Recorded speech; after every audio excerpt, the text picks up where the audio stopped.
Này nó khang tê bông tí các bông để sai bông chia tê để chúng ta để ta cho mình là các mày yêu cho này mà bông nó khang cái chẳng chẳng tới các con như ai xong chia feedback hay để bông ta tới những con được feedback này bông ai ao chia feedback bông khang các conចាំ như ពេលខ្ញុំចេញទៅការចាំនេះខ្ញុំណាត់យកខ្ញុំធ្លាប់ថតតែអត់ហើយរឿងនេះបានការបានដែរចាំពេលចេញទៅការចាំខ្ញុំនេះខ្ញុំកាត់វីដេអូរួចខ្ញុំថាទៅ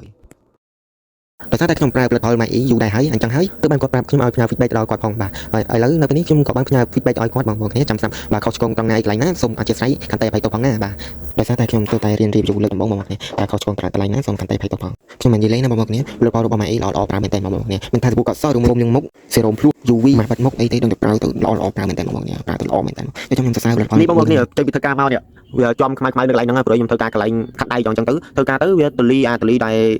យើងខាត់ដៃហ្នឹងវាហុយមកលើមុខលើអីអញ្ចឹងតែខ្ញុំមិនព្រួយទេខ្ញុំប្រើជាមួយនឹងផលិតផល MyE គាត់ដោះទៅលាងទៅវាជ្រះហ្មងបងប្អូនគ្នានិយាយចំវាស្អាតហ្មងណាបងប្អូនគ្នាចាំមើលខ្ញុំទៅបន្ទប់ទឹកហើយងូតទឹកលុបពុកលាងមុខអីហើយខ្ញុំមកលាបផលិតផល MyE បងប្អូនគ្នាហ្វូមទៅដល់គោជូរដែលខ្ញុំលាបរដងហ្នឹងអាហ្នឹងអស់ហើយឥឡូវនៅគេចូលស្តុកថ្មីគេចេញហ្វូមស្អីគេណាណៃនោះអង្គទៅដោះគោពពែហ្នឹងហើយឥឡូវចេញស្តុកមកខ្ញុំអត់ទាន់បាននេះទេខ្ញុំទៅតែកំងបងប្អូនគ្នាខ្ញុំអត់ទាន់បាននេះខ្ញុំនិយាយចំកំងមកអត់ទាន់មកដល់ផងបាទឥឡូវខ្ញុំទៅលាងមុខលាងអីជាមួយនឹងផលិតផល MyE ទាំងអស់គ្នាតោះហើយសាប៊ូកក់សក់មកទៀតបងប្អូនគ្នាខ្ញុំទិញមកម្សិលនេះទិញមកឈុតធំហ្មងទាំងសាប៊ូកក់សក់មួយឈុតហើយនឹងហ្វូមត្រោះគោហ្នឹងអានោះខ្ញុំទៅដោះគោពពែហ្នឹងខ្ញុំទិញ2ហើយហ្វូមហ្វូមលាងមុខស្រោមភ្លុះបងប្អូនគ្នាស្រោមភ្លុះខ្ញុំទិញមក2ដូចគ្នាហើយស្លៃជូតមុខខ្ញុំទិញមក1បងប្អូនគ្នាចាំមើលអត់មើលអវ៉ាន់ខ្ញុំទាំងអស់គ្នាតែឥឡូវខ្ញុំចូលទៅលុបមុខលុបអីជាមួយនឹងផលិតផលចាស់ទាំងអស់គ្នាបងប្អូនគ្នាឥឡូវនេះយើងមកដល់បន្ទប់ទឹកហើយបងប្អូនគ្នាយើងចាប់ផ្ដើមរៀបចំខ្លួនដើម្បីងូតទឹកណាបងប្អូនគ្ន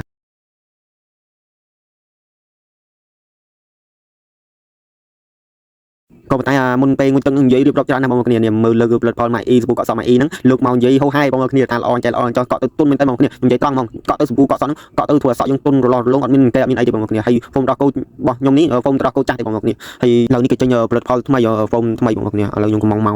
កអត់មកដល់ទេបងប្អូនគ្នាចាំមើលស្អែកអីវិនកាញ់មកលើមកដល់អញ្ចឹងណាហើយឥឡូវយើងរៀបចំងូតទឹកមួយអីទៅនេះបងប្អូនគ្នាហើយសូមអធិស្ឋានផងដែលកាមេរ៉ាខ្ញុំស្វាងបងប្អូនគ្នាគាត់នឹងដាក់នៅបន្ទប់ទឹកហើយងូតទឹកមួយអីនឹងទឹកចូលកាមេរ៉ាផងអីផងអញ្ចឹងទៅធ្វើឲ្យវាស្វាងតិចតួចអត់អីណាបងប្អូនគ្នាថ្ងៃកុំកាន់អីឥឡូវនេះយើងងូតទឹករួចយើ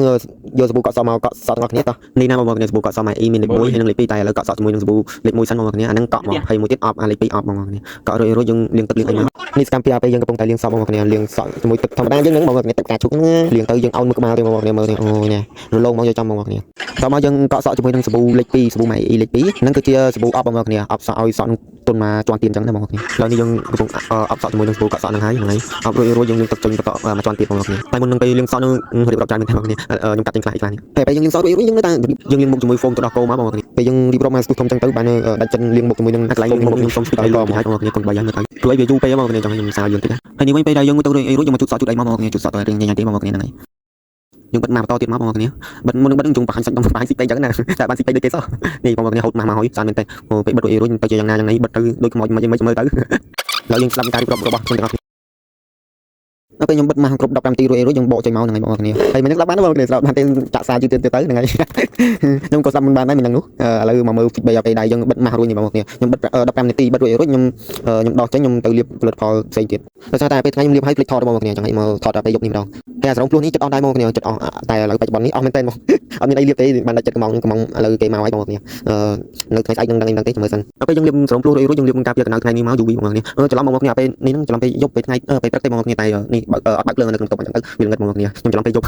ហើយឥឡូវនេះវីដេអូយើងមកដល់ទីបញ្ចប់ដែរបងប្អូនគ្នាឥឡូវយើងបង្ហាញផលិតផលទាំងពីរនេះពេលយើងលាបរួចមុខអញ្ចឹងនេះបងប្អូនគ្នាមុខនឹងសបងប្អូនគ្នាចាំស្អាតវាស្អាតសរសើរផលិតផលនឹងមែនតើខ្ញុំលាបទៅត្រូវបងប្អូនគ្នានេះខ្ញុំលាបឲ្យពេលបិទភ្លើងផងអានឹងវាប៉ុណ្្នឹងហើយខ្ញុំរំបើកភ្លើងទៀតស្អាតប៉ុណ្ណាទៅហ្នឹងហើយវីដេអូខ្ញុំមានប៉ុណ្ណេះបាយបាយ